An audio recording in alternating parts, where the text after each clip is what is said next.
ਬਿਸਮਿਲ੍ਲਾਹਿਰਰਹਿਮਾਨਿਰਰਹੀਮ ਤੇ अस्सलाम वालेकुम। 28 ਨਵੰਬਰ ਪਾਕਿਸਤਾਨ ਦੇ ਵਿੱਚ ਜੁਮੇਰਾਤ ਦੀ ਰਾਤ ਤੇ ਅੱਜ ਦੇ ਪੰਜਾਬੀ ਵੀਲੌਗ 'ਚ ਚੜ੍ਹਦੇ ਤੇ ਲਹਿੰਦੇ ਪੰਜਾਬ ਦੇ ਸੱਜਣਾ ਤੇ ਮਿੱਤਰਾਂ, ਭੈਣਾਂ ਤੇ ਭਰਾਵਾਂ, ਮਾਵਾਂ ਤੇ ਬਜ਼ੁਰਗਾਂ ਨੂੰ ਜੀ ਆਇਆਂ। ਸਭ ਤੋਂ ਪਹਿਲੀ ਖਬਰ ਜਿਹੜੀ ਤੁਹਾਡੇ ਸਾਹਮਣੇ ਰੱਖਣੀ ਹੈ ਉਹ ਇਹ ਹੈ ਕਿ ਹੁਣ ਇੰਟਰਨੈਸ਼ਨਲ ਮੀਡੀਆ ਨੇ ਸਾਰਾ ਮਾਮਲਾ ਚੁੱਕ ਲਿਆ ਔਰ ਪੂਰੀ ਦੁਨੀਆ ਦਾ ਜਿਹੜਾ ਮੀਡੀਆ ਹੈ ਉਹ ਇਸ ਵੇਲੇ ਪੂਰੀ ਦੁਨੀਆ ਨੂੰ ਵਿਖਾ ਰਿਹਾ ਹੈ ਕਿ ਪਾਕਿਸਤਾਨ ਦੇ ਵਿੱਚ ਕਿੰਜ ਕਤਲੇਆਮ ਹੋਇਆ। ਇਹ ਜਿਹੜਾ ਸਾਡਾ ਖਿੱਤਾ ਹੈ ਇੱਥੇ ਕਤਲੇਆਮ ਦੀ ਕੋਈ ਜਿਹੜੀ ਸਾਰੀ ਦੀ ਸਾਰੀ ਹਿਸਟਰੀ ਹੈ ਕੋਈ ਨਵੀਂ ਨਹੀਂ ਹੈ ਜਾਂ ਤਾਰੀਖ ਨਵੀਂ ਨਹੀਂ ਹੈ। ਉਂਝ ਹੀ ਅਸੀਂ ਆਪਣੇ ਆਪ ਨੂੰ ਭੁਲੇਖਾ ਪਾਇਆ ਸੀ। ਅਸੀਂ ਕਦੀ ਆਪਣੇ ਆਪ ਨੂੰ ਦੱਸਦੇ ਹਾਂ ਵੀ ਅਸੀਂ ਨੰਬਰ 1 ਹੈ, ਕਦੀ ਅਸੀਂ ਦੱਸਦੇ ਹਾਂ ਵੀ ਅਸੀਂ ਸਭ ਤੋਂ ਮਜ਼ਹਬ ਕੌਮ ਹੈ, ਕਦੀ ਆਨੇ ਵੀ ਅਸੀਂ ਸਭ ਤੋਂ ਬਹੁਤੇ ਵੱਡੇ ਮੁਸਲਮਾਨ ਹੈ, ਕਦੀ ਆਨੇ ਸਾਡੇ ਕੋਲ ਨਿਊਕਲੀਅਰ ਜਿਹੜਾ ਬੰਬ ਹੈ ਉਹਦੇ ਨਾਲ ਪਤਾ ਨਹੀਂ ਅਸੀਂ ਕੀ ਬੰਬ ਚਲਾ ਦੇਣਾ।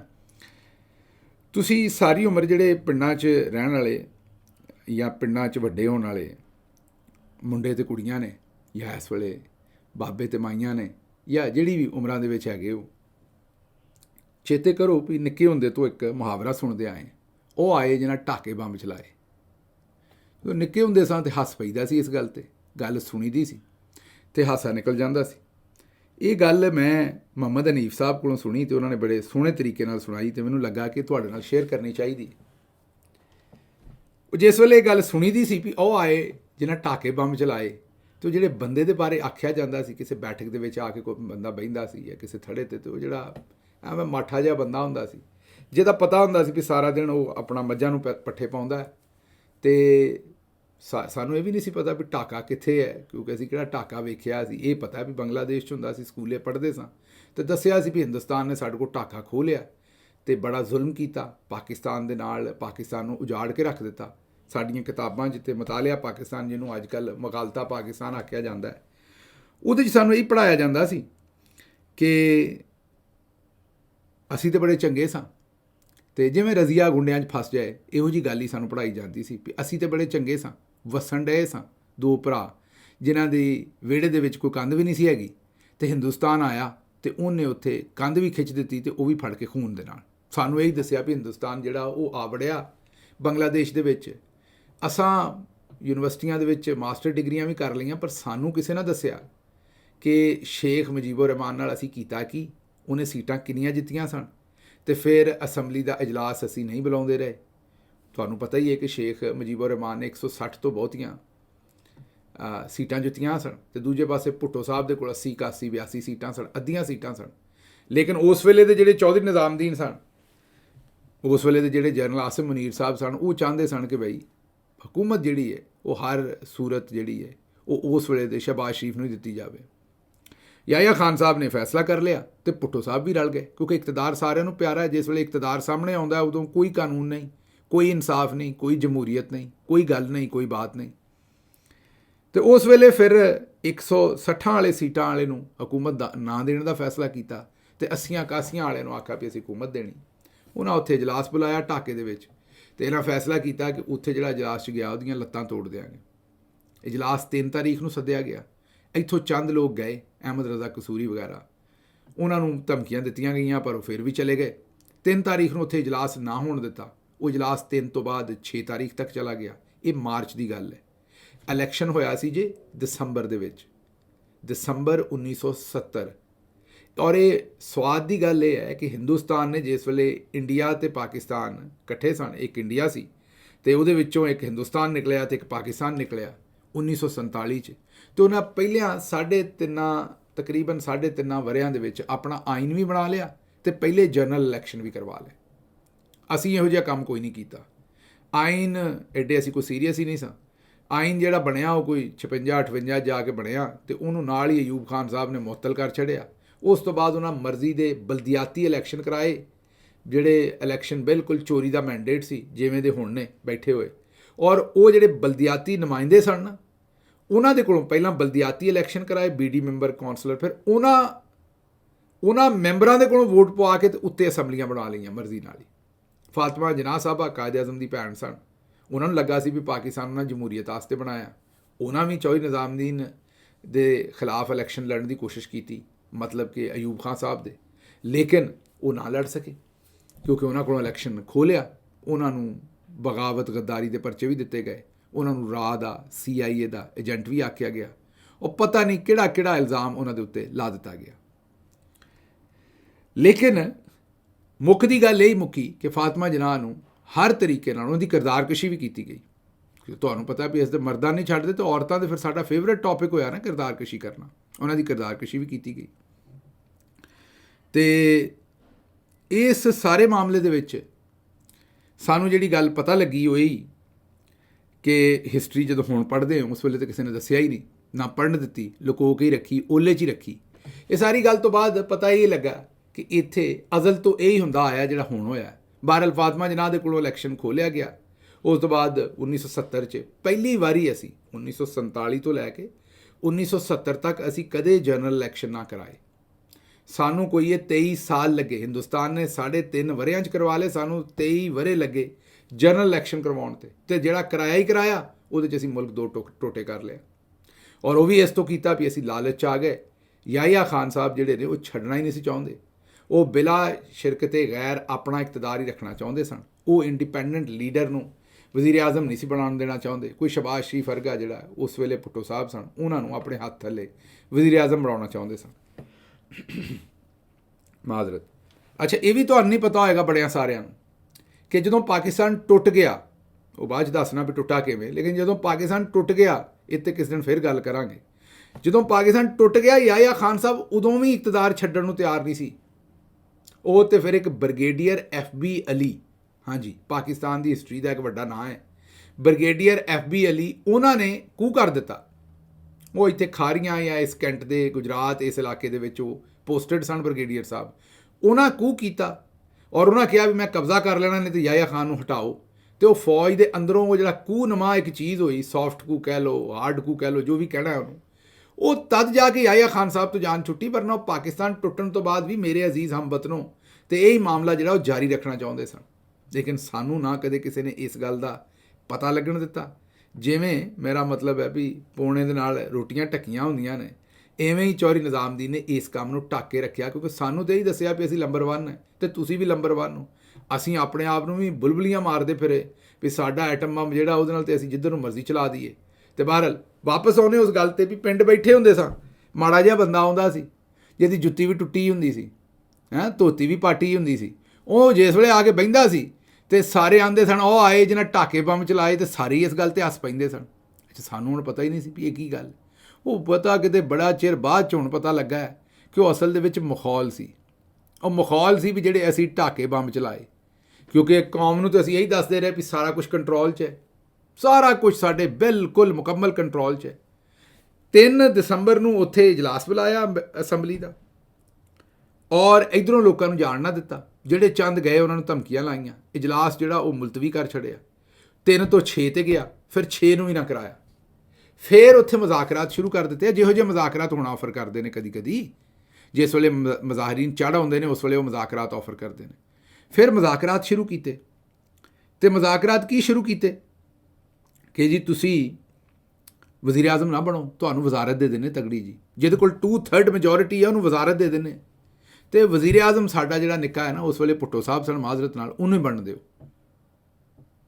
ਖੈਰ ਮੁਖਤਸਰ ਗੱਲ ਇਹ ਕਿ ਉਹ ਨਾ ਮੰਨੇ। ਜਿਸ ਵੇਲੇ ਨਾ ਮੰਨੇ ਅਤੇ 25 ਮਾਰਚ 1971 ਦੇ ਵਿੱਚ ਆਪਰੇਸ਼ਨ ਸਰਚ ਲਾਈਟ ਢਾਕੇ 'ਚ ਸਟਾਰਟ ਕਰ ਦਿੱਤਾ ਗਿਆ। ਹੁਣ ਅਸੀਂ ਸਾਰੀ ਉਮਰ ਇਹੀ ਆਂਦੇ ਰਹਿੰਦੇ ਹਾਂ ਵੀ ਯਾਰ ਸਾਡੀ ਫੌਜ ਜਿਹੜੀ ਹੈ ਉਹ ਆਪਣਿਆਂ 'ਤੇ ਗੋਲੀ ਨਹੀਂ ਚਲਾ ਸਕਦੀ। ਇਹੀ ਸੁਣਿਆ ਨਾ ਤੁਸੀਂ, ਆਪਣੀ ਫੌਜ ਹੈ ਆਪਣਿਆਂ 'ਤੇ ਗੋਲੀ ਨਹੀਂ ਚਲਾ ਸਕਦੀ। ਪਰ ਇਹ ਹੁਣ ਸਮਝ ਨਹੀਂ ਆਉਂਦੀ ਵੀ ਤਾਰੀਖ ਦੇ ਵਿੱਚ ਤਾਂ ਸਾਰਾ ਕੁਝ ਹੋ ਗਿਆ। ਜਿਸ ਵੇਲੇ ਮੁਜ਼ਾਕਰਾਤ ਜਿਹੜੇ ਨੇ ਉਹ ਪੂਰੇ ਨਾ ਹੋਏ ਅਤੇ ਫਿਰ 25 ਮਾਰਚ 1971 ਨੂੰ ਆਪਰੇਸ਼ਨ ਸਰਚ ਲਾਈਟ ਜਿਸ ਵੇਲੇ ਔਨ ਕੀਤਾ ਗਿਆ, ਉਸ ਵੇਲੇ ਗੋਲੀਆਂ ਚਲਾਈਆਂ ਸਨ। ਉਸ ਵੇਲੇ ਤਾਂ ਬੰਗਲਾਦੇਸ਼ ਕੋਈ ਨਹੀਂ ਸੀ, ਉਹ ਈਸਟ ਪਾਕਿਸਤਾਨ ਸੀ, ਸਾਡਾ ਹਿੱਸਾ ਸੀ। ਉਹ ਭੈਣਾਂ ਅਤੇ ਭਰਾ ਸਾਡੇ ਆਪਣੇ ਹਮਵਤਨ ਸਨ, ਜਿਨ੍ਹਾਂ ਦੇ ਉੱਤੇ ਸਾਡੀ ਫੌਜ ਨੇ ਉਸ ਵੇਲੇ ਗੋਲੀਆਂ ਚਲਾਈਆਂ ਅਤੇ ਭੁੰਨ ਕੇ ਰੱਖ ਦਿੱਤੇ ਅਸੀਂ ਸਾਰੇ। ਇਹ ਉਦੋਂ ਵੀ ਹੋਇਆ ਸੀ, ਹੁਣ ਵੀ ਹੋਇਆ ਜ਼ਾਹਿਰ। ਉਸ ਵੇਲੇ ਵੀ ਇਹ ਸਾਰਾ ਕੰਮ ਹੋਇਆ ਸੀ, ਪਰ ਅਸੀਂ ਸਮਝਦੇ ਰਹੇ ਵੀ ਇਹ ਨਹੀਂ ਹੋ ਸਕਦਾ। ਇਹ ਪਤਾ ਨਹੀਂ ਹੋਣ ਤੋਂ ਬਾਅਦ ਵੀ ਕਿਉਂ ਸਮਝਦੇ ਰਹੇ। ਫਿਰ ਇਹੀ ਕੰਮ ਬਲੂਚਿਸਤਾਨ 'ਚ ਵੀ ਹੋਇਆ, ਇਹੀ ਕੰਮ ਖੈਬਰ ਪਖਤੂਨਖਵਾ 'ਚ ਵੀ ਹੋਇਆ। ਜ਼ਾਹਿਰ ਉੱਥੇ ਦਹਿਸ਼ਤਗਰਦਾਂ ਨਾਲ ਵੀ ਲੜਾਈ ਸੀ, ਇਹ ਠੀਕ ਹੈ, ਲੇਕਿਨ ਉਸ ਦੇ ਨਾਲ ਸਿਵਿਲੀਅਨਸ ਜਿਹੜੇ ਦੂਜੇ ਦਹਿਸ਼ਤਗਰਦ ਨਹੀਂ ਸਨ ਉਹਨਾਂ ਨਾਲ ਵੀ ਇਹੋ ਜਿਹੇ ਮਾਮਲਾਤ ਹੁੰਦੇ ਰਹੇ। ਹੁਣ ਵੀ ਹੋਇਆ। ਤੇ ਹੁਣ ਸਾਡੀਆਂ ਅੱਖਾਂ ਥੋੜ੍ਹੀਆਂ ਬਹੁਤ ਖੁੱਲੀਆਂ ਨੇ ਵੀ ਯਾਰ ਇਹ ਵੀ ਹੋ ਸਕਦਾ ਹੈ। ਹਾਲਾਂਕਿ ਸਾਡੇ ਤੋਂ ਵੱਡਾ ਬੇਵਕੂਫ ਕੌਣ ਹੋ ਸਕਦਾ ਕਿ ਇਹ ਉਹ ਕੰਮ ਜਿਹੜਾ ਹਿਸਟਰੀ ਦੇ ਵਿੱਚ ਅਸੀਂ ਕਰ ਛੱਡਿਆ ਔਰ ਬਾਰ-ਬਾਰ ਕੀਤਾ ਜਦੋਂ ਜਦੋਂ ਸਾਨੂੰ ਲੋੜ ਪਈ ਹੈ, ਜਦੋਂ ਜਦੋਂ ਸਾਨੂੰ ਲੋੜ ਪਈ ਹੈ ਉਦੋਂ ਕੀਤਾ ਅਸੀਂ, ਲੇਕਿਨ ਅਸੀਂ ਮੰਨਣ ਨੂੰ ਤਿਆਰ ਨਹੀਂ। ਕਿਉਂ? ਨੰਬਰ 1 ਜੋ ਹੋਇਆ ਅਸੀਂ ਬੇਵਕੂਫੀ ਦੇ ਵਿੱਚ, ਅਸਲ ਦੇ ਵਿੱਚ ਅਸੀਂ ਬੇਵਕੂਫੀ ਦੇ ਵਿੱਚ, ਲਾਲਚ ਦੇ ਵਿੱਚ ਤੇ ਬੇਸ਼ਰਮੀ ਦੇ ਵਿੱਚ ਨੰਬਰ 1 ਹੈ ਸਾਰੇ ਦੇ ਸਾਰੇ। ਮੈਂ ਕਿਸੇ ਇੱਕ ਦੀ ਗੱਲ ਨਹੀਂ ਕਰਨ ਡਿਆ, ਮੈਂ ਵੀ ਉਹਦੇ 'ਚ ਇਨਕਲੂਡਿੰਗ, ਕਿਉਂਕਿ ਅਸੀਂ ਜਿਹੜਾ ਕੰਮ ਹੋ ਗਿਆ ਉਹਨੂੰ ਵੀ ਨਹੀਂ ਮੰਨਣ ਨੂੰ ਤਿਆਰ। ਹੁਣ ਜੋ ਕੁਝ ਉੱਥੇ ਹੋ ਗਿਆ ਉਸ ਤੋਂ ਬਾਅਦ ਜਿਹੜੀ ਹਕੂਮਤ ਹੈ ਉਹ ਆਉਂਦੀ ਕਿ ਇੱਕ ਗੋਲੀ ਵੀ ਨਹੀਂ ਚੱਲੀ, ਇੱਕ ਲਾਸ਼ ਵੀ ਨਹੀਂ ਡਿੱਗੀ। ਹਸਪਤਾਲਾਂ ਕੋਲ ਜਾ ਕੇ ਲੋਕ ਪੁੱਛਦੇ ਨੇ ਤਾਂ ਆਉਂਦੇ ਇੱਥੇ ਕੋਈ ਲਾਸ਼ ਆਈ ਨਹੀਂ। ਹਾਲਾਂਕਿ ਕਈ ਲਾਸ਼ਾਂ ਹਸਪਤਾਲਾਂ ਵਾਲੇ ਵਾਰਸਾਂ ਨੂੰ ਦੇ ਚੁੱਕੇ ਨੇ, ਜਿਨ੍ਹਾਂ ਦੇ ਜਨਾਜ਼ੇ ਵੀ ਹੋ ਚੁੱਕੇ ਨੇ, ਅਤੇ ਉਹਦੀਆਂ ਤਸਵੀਰਾਂ ਵੀ ਆ ਗਈਆਂ, ਵੀਡੀਓ ਵੀ ਆ ਗਈਆਂ, ਮਾਂ ਪਿਓ ਦੀਆਂ, ਭੈਣ ਭਰਾਵਾਂ ਦੀਆਂ, ਕੁਰਲਾਂਦਿਆਂ ਦੀਆਂ ਵੀਡੀਓਜ਼ ਵੀ ਸਾਹਮਣੇ ਆ ਗਈਆਂ ਨੇ। ਅਤੇ ਹੁਣ ਮੁਖਤਲਿਫ ਜਿਹੜੇ ਟੈਲੀਵਿਜ਼ਨ ਚੈਨਲ ਨੇ, ਉਹ ਅਲ ਜਜ਼ੀਰਾ ਹੋਵੇ, DW ਹੋਵੇ, ਗਾਰਡੀਅਨ ਹੋਵੇ, ਅਤੇ ਹੁਣ BBC ਨੇ ਵੀ ਇੱਕ ਸਟੋਰੀ ਸ਼ਾਇਆ ਕਰ ਦਿੱਤੀ ਜਿਹਦੇ 'ਚ ਉਹਨਾਂ ਹਸਪਤਾਲਾਂ ਦੇ ਵਿੱਚ ਜਾ ਕੇ ਜਦੋਂ ਡਾਕਟਰਾਂ ਦੇ ਇੰਟਰਵਿਊ ਲਏ ਤਾਂ ਉਹਨਾਂ ਆਖਿਆ ਵੀ ਇੰਨੇ ਕੁ ਮਰੀਜ਼ ਆਏ ਸਨ ਕਿ ਅਸੀਂ ਜ਼ਿੰਦਗੀ 'ਚ ਇੰਨੀਆਂ ਸਰਜਰੀਆਂ ਨਹੀਂ ਕੀਤੀਆਂ। ਇੰਨੇ ਗੋਲੀਆਂ ਨਾਲ ਫੱਟਰ ਲੋਕ ਆਏ ਸਨ ਕਿ ਅਸੀਂ ਉਹਨਾਂ ਨੂੰ ਬੇਹੋਸ਼ੀ ਕਰ ਦੇਣਾ ਆਪਰੇਸ਼ਨ ਤੋਂ ਪਹਿਲੇ, ਐਨਸਥੀਸੀਆ ਉਹ ਦੇਣ ਤੋਂ ਬਗੈਰ ਹੀ ਅਸੀਂ ਉਹਨਾਂ ਦੇ ਆਪਰੇਸ਼ਨ ਕੀਤੇ ਨੇ। ਇੱਕ ਬੈੱਡ ਤੇ 2 ਬੰਦੇ ਪਾ ਕੇ ਆਪਰੇਸ਼ਨ ਕੀਤੇ ਨੇ। ਲੇਕਿਨ ਉਹਨਾਂ ਆਖਿਆ ਵੀ ਸਾਡੇ 'ਤੇ ਹੁਣ ਪਾਬੰਦੀ, ਅਸੀਂ ਨਾ ਰਿਕਾਰਡ ਦੇ ਸਕਦੇ, ਨਾ ਦੱਸ ਸਕਦੇ, ਨਾ ਲਾਸ਼ਾਂ ਦੇ ਸਕਦੇ ਨੇ। ਲਾਸ਼ਾਂ ਗਾਇਬ ਹੋ ਗਈਆਂ। ਮੈਂਡੇਟ ਤੇ ਤੁਹਾਡਾ 8 ਫਰਵਰੀ ਨੂੰ ਗਾਇਬ ਹੋਇਆ ਹੀ ਸੀ, ਹੁਣ ਤੁਹਾਡੀਆਂ ਲਾਸ਼ਾਂ ਵੀ ਗਾਇਬ ਹੋ ਗਈਆਂ। ਪਹਿਲਾਂ ਅਸੀਂ ਸਮਝਦੇ ਸੀ ਅਸੀਂ ਗੋਲੀ ਨਹੀਂ ਮਾਰ ਸਕਦੇ, ਹੁਣ ਅਗਲੀ ਗੱਲ ਵੀ, ਪਰ ਅਸਾਂ ਮੰਨਣਾ ਫੇਰ ਨਹੀਂ, ਐਡੇ ਅਸੀਂ ਬੇਸ਼ਰਮ ਹੈ ਸਾਰੇ। ਅਸਾਂ ਗਾਂ ਵੀ ਇਹੀ ਗੱਲਾਂ ਕਰਨੀਆਂ ਨੇ, ਭੁੱਲ ਜਾਣਾ ਅਸੀਂ 2-4 ਸਾਲਾਂ ਦੇ ਵਿੱਚ। ਫਿਰ ਹੁਣ ਅੱਗੋਂ ਇਹ ਚੇਤੇ ਰੱਖਿਓ ਵੀ ਗੋਲੀ ਵੀ ਮਾਰ ਸਕਦੇ ਨੇ ਤੇ ਲਾਸ਼ ਵੀ ਗਾਇਬ ਕਰ ਸਕਦੇ ਨੇ, ਇਹ ਚੇਤੇ ਰੱਖਣੀ ਹੈ ਗੱਲ। ਬਲੋਚਿਸਤਾਨ ਤੋਂ ਜਿਹੜੇ ਲੋਕ ਆਏ ਨੇ ਵਿਚਾਰੇ, ਦਾਊਦ ਸ਼ਾਹ ਕਾਕੜ ਆਇਆ, ਦੂਜੇ ਸਾਰੇ ਦੋਸਤ ਆਏ, ਸਲਾਰ ਕਾਕੜ, ਸਾਰੇ ਉਹ ਹੁਣ ਮਈਤਾਂ ਲੈ ਕੇ ਵਾਪਸ ਬਲੋਚਿਸਤਾਨ ਗਏ ਨੇ। ਕੋਈ ਮਈਤ ਲੈ ਕੇ ਵਾਪਸ ਖੈਬਰ ਪਖਤੂਨਖਵਾ ਗਿਆ, ਜਿਨ੍ਹਾਂ ਨੂੰ ਲੱਭ ਗਈਆਂ। ਮੈਂ ਤਾਂ ਆਖਾਂਗਾ ਉਹ ਇਸ ਸਿਚੁਏਸ਼ਨ 'ਚ ਵੇਖੋ ਤੇ ਉਹ ਖੁਸ਼ਕਿਸਮਤ ਲੱਗਦੇ ਨੇ ਜਿਨ੍ਹਾਂ ਦੇ ਜਿਨ੍ਹਾਂ ਦਾ ਪੁੱਤਰ ਭਰਾ ਕੋਈ ਮਾਰ ਛੱਡਿਆ ਹੈ, ਕਤਲ ਕਰ ਛੱਡਿਆ ਹੈ ਨਾ ਹੱਕ, ਉਹ ਇਸ ਵੇਲੇ ਸਾਨੂੰ ਖੁਸ਼ਕਿਸਮਤ ਲੱਗਦੇ ਨੇ। ਉਹਦੀ ਵਜ੍ਹਾ ਇਹ ਹੈ ਕਿ ਉਹ ਕਮ ਅਜ਼ ਕਮ ਉਹਨਾਂ ਨੂੰ ਲਾਸ਼ਾਂ 'ਤੇ ਲੱਭ ਗਈਆਂ ਨੇ, ਉਹ ਦਫਨਾਉਣ ਜੋਗੇ ਤੇ ਹੈ ਨੇ, ਸਬਰ ਤੇ ਆ ਗਿਆ, ਆਪਣੇ ਪਿਆਰੇ ਦਾ ਮੂੰਹ ਤੇ ਵੇਖ ਲਿਆ। ਚਲੋ ਕੁਝ ਦੇ ਤੇ ਮੂੰਹ ਉਡਾ ਛੱਡੇ ਨੇ ਇਹਨਾਂ ਨੇ ਗੋਲੀਆਂ ਮਾਰ ਕੇ, ਅੱਧੇ ਸਿਰ ਹੀ ਉੱਡ ਗਏ ਨੇ, ਲੇਕਿਨ ਚਲੋ ਜਿਹੜੇ ਹੈ ਨੇ। ਹੁਣ BBC ਆਉਂਦਾ ਵੀ ਲਾਸ਼ਾਂ ਹੀ ਲਾਸ਼ਾਂ ਸਨ, ਅਸੀਂ ਨਹੀਂ, BBC ਆਖਣ ਡਿਆ ਵੀ ਲਾਸ਼ਾਂ ਹੀ ਲਾਸ਼ਾਂ ਸਨ। ਸਾਰੀ ਕਹਾਣੀ ਸੁਣਾਉਂਦਾ ਹੈ ਕਿ ਡਾਕਟਰ ਦੱਸਦੇ ਨੇ ਵੀ ਅਸੀਂ ਉਹੋ ਜਿਹੀ ਰਾਤ ਦੋਹਰੇ ਨਹੀਂ ਕਦੇ ਵੇਖੀ। ਸੈਂਕੜਿਆਂ 'ਚ ਉੱਥੇ ਫੱਟਰ ਬੰਦੇ ਆਏ ਨੇ, ਕਿਤੇ 45 ਤੇ ਕਿਤੇ 55। ਇਹ ਸਾਰੀ ਸੂਰਤ ਹਾਲ ਹੈ ਤੁਹਾਡੇ ਸਾਹਮਣੇ, ਮੈਂ ਰੱਖਣਾ ਸਿਰਫ ਤੁਹਾਡੇ ਸਾਹਮਣੇ ਚਾਹੁੰਦਾ ਸੀ ਕਿ ਤੁਹਾਨੂੰ ਇਹ ਪਤਾ ਹੋਵੇ ਕਿ ਇਹ ਪਹਿਲੀ ਵਾਰੀ ਨਹੀਂ ਹੋਇਆ ਸਾਡੇ ਨਾਲ, ਪਹਿਲਾਂ ਵੀ ਹੋ ਚੁੱਕਿਆ। ਅਸੀਂ ਮੰਨ ਕੇ ਰਾਜ਼ੀ ਨਹੀਂ, ਅਸੀਂ ਕੋਈ ਗੱਲ ਵੀ ਮੰਨ ਕੇ ਨਹੀਂ ਰਾਜ਼ੀ, ਇਹ ਵੀ ਨਹੀਂ ਮੰਨਣੀ। ਅਸੀਂ ਜਿਹਨੂੰ ਹੁਣ ਬੰਗਲਾਦੇਸ਼ ਕਹਿੰਦੇ ਨੇ ਤੇ ਉਦੋਂ ਦਾ ਈਸਟ ਪਾਕਿਸਤਾਨ ਤੇ ਢਾਕਾ, ਉੱਥੇ ਅਸੀਂ ਕਰ ਚੁੱਕੇ। ਤੇ ਹੁਣ ਵਾਪਸ ਆਉਨੇ ਆ ਵੀ ਉਹ ਜਿਹੜਾ ਪਿੰਡ ਦੇ ਵਿੱਚ ਬੰਦਾ ਆਉਂਦਾ ਸੀ, ਜਿਹੜਾ ਕਮਲਾ ਜਿਹਾ ਹੁੰਦਾ ਸੀ, ਜਿਹਦੇ ਬਾਰੇ ਪੱਕਾ ਪਤਾ ਹੁੰਦਾ ਸੀ ਵੀ ਕਦੀ ਲਾਗਲੇ ਪਿੰਡ ਵੀ ਨਹੀਂ ਗਿਆ, ਕਈਆਂ ਨੂੰ ਸਾਈਕਲ ਵੀ ਨਹੀਂ ਸੀ ਚਲਾਉਣਾ ਆਉਂਦਾ, ਉਹ ਜਦੋਂ ਆ ਕੇ ਬੈਠ ਕੇ ਬਹਿੰਦਾ ਸੀ ਤੇ ਸਾਰੇ ਆਂਦੇ ਸਨ ਵੀ ਉਹ ਆਏ ਜਿਹਨਾਂ ਢਾਕੇ ਬੰਬ ਚਲਾਏ, ਤੇ ਉਦੋਂ ਸਮਝ ਨਹੀਂ ਸੀ ਆਉਂਦੀ। ਹੁਣ ਸਮਝ ਆਈ ਹੈ ਵੀ ਉਹ ਅਸੀਂ ਆਪਣਾ ਮਖੌਲ ਉਡਾਉਂਦੇ ਸਾਂ ਵੀ ਇਹ ਉਹ ਨੇ ਜਿਹਨਾਂ ਢਾਕੇ ਬੰਬ, ਕਿਉਂਕਿ ਕੌਮ ਨੂੰ ਤਾਂ ਅਸੀਂ ਇਹੀ ਦੱਸਿਆ ਸੀ ਵੀ ਢਾਕਾ ਜਿਹੜਾ ਅਸੀਂ ਬਿਲਕੁਲ ਸੇਫ ਰੱਖਿਆ। ਤੇ ਤੁਹਾਨੂੰ ਪਤਾ ਹੈ ਕਿ ਜੰਗ ਕਿੰਨੇ ਦਿਨ ਚੱਲੀ ਸੀ? 3 ਨੂੰ ਸ਼ੁਰੂ ਹੋਈ ਸੀ ਤੇ 16 ਨੂੰ ਕੰਮ ਮੁੱਕ ਗਿਆ ਸੀ। ਤੇ ਉਸ ਵੇਲੇ ਦੇ ਮੁਹਸਨ ਨਕਵੀ ਤੇ ਉਸ ਵੇਲੇ ਦੇ ਸਾਰੇ ਜਿਹੜੇ ਸਨ ਉਹ ਵੀ ਆਉਂਦੇ ਸਨ ਵੀ ਇੱਕ SHO ਦੀ ਮਾਰ ਹੈ, ਕੋਈ ਇੱਧਰ ਨੂੰ ਖੰਘ ਵੀ ਨਹੀਂ ਸਕਦਾ, ਬਿਲਕੁਲ ਸਭ ਕੁਝ ਠੀਕ ਹੈ। ਤੇ ਇਹ ਤੁਹਾਨੂੰ ਪਤਾ ਹੈ ਕਿ ਜਿਸ ਵੇਲੇ ਅਸੀਂ ਉੱਥੇ ਸਰੈਂਡਰ ਕੀਤਾ, ਇਹ ਗੌਰ ਨਾਲ ਸੁਣਿਓ ਜੇ ਕੰਨ ਖੋਲ੍ਹ ਕੇ ਗੱਲ, ਜਿਸ ਵੇਲੇ ਅਸੀਂ ਸਰੈਂਡਰ ਕੀਤਾ ਤੇ ਉਸ ਵੇਲੇ ਉੱਥੇ ਬਹਿਸ ਇਹ ਹੋ ਰਹੀ ਸੀ ਕਿ ਸਰੈਂਡਰ ਦਾ ਜਿਹੜਾ ਐਗਰੀਮੈਂਟ ਹੈ ਉਹਦੇ ਉੱਤੇ ਟਾਈਮ ਜਿਹੜਾ ਉਹ ਈਸਟ ਪਾਕਿਸਤਾਨ ਦਾ ਲਿਖਣਾ ਹੈ ਜਾਂ ਵੈਸਟ ਪਾਕਿਸਤਾਨ ਦਾ ਲਿਖਣਾ ਹੈ। ਕਰੋ ਗੱਲ, ਸਾਡੇ ਲੈਵਲ ਦੀ ਗੱਲ ਕਰੋ, ਜੇ ਸਮਝ ਆ ਗਈ ਤੁਹਾਨੂੰ ਗੱਲ ਦੀ ਕਿ ਨਹੀਂ। ਵੀ ਇਸ ਗੱਲ ਤੇ ਕੋਈ ਨਹੀਂ ਸੀ ਵੀ ਇਹ ਸਾਡੇ ਨਾਲ ਕੀ ਹੋਇਆ, ਫੋਕਸ ਇਹ ਸੀ ਵੀ ਇੱਥੇ ਟਾਈਮ ਕਿਹੜਾ ਲਿਖਣਾ। ਤੁਹਾਨੂੰ ਇਹ ਪਤਾ ਹੋਵੇ ਕਿ ਕਿਉਂਕਿ ਫਰਕ ਸਾ ਸਾਡਾ ਜ਼ਮੀਨੀ ਹਿਸਾਬ ਨਾਲ ਨਾ, ਸੂਰਜ ਚੜ੍ਹਨ, ਜਿਵੇਂ ਹਿੰਦੁਸਤਾਨ ਦਾ ਸਾਡਾ ਅੱਧੇ ਘੰਟੇ ਦਾ ਫਰਕ ਹੈ, ਸਾਊਦੀ ਅਰਬ ਦਾ ਸਾਡਾ ਟਾਈਮ ਦਾ ਫਰਕ ਹੈ, ਲੰਦਨ ਦਾ ਤਾਂ ਸਾਡਾ ਫਰਕ ਹੈ, ਯੂਰਪ ਦੇ ਮੁਲਕਾਂ ਦਾ, ਫਰਾਂਸ ਦਾ, ਪੈਰਿਸ ਦਾ ਸਾਡਾ ਟਾਈਮ ਫਰਕ ਨੇ ਨਾ ਪੂਰੀ ਦੁਨੀਆ 'ਚ। ਇਵੇਂ ਹੀ ਬੰਗਲਾਦੇਸ਼ ਦਾ, ਜਿਹੜਾ ਹੁਣ ਬੰਗਲਾਦੇਸ਼ ਹੈ ਅਤੇ ਪਾਕਿਸਤਾਨ, ਉਹਦਾ ਟਾਈਮ ਫਰਕ ਹੈ, ਉਸ ਵੇਲੇ ਦੇ ਢਾਕੇ ਦਾ ਅਤੇ ਸਾਡਾ ਟਾਈਮ ਫਰਕ ਹੈ। ਉੱਤੇ ਟਾਈਮ ਤਾਂ ਪਹਿਲੇ ਦਿਨ ਨੇ, ਕੋਈ ਹੁਣ ਤਾਂ ਨਹੀਂ ਬਣੇ ਟਾਈਮ ਫਰਕ ਜਿਹੜੇ ਨੇ। ਅਤੇ ਉਸ ਵੇਲੇ ਬਹਿਸ ਇਹ ਹੋ ਰਹੀ ਸੀ।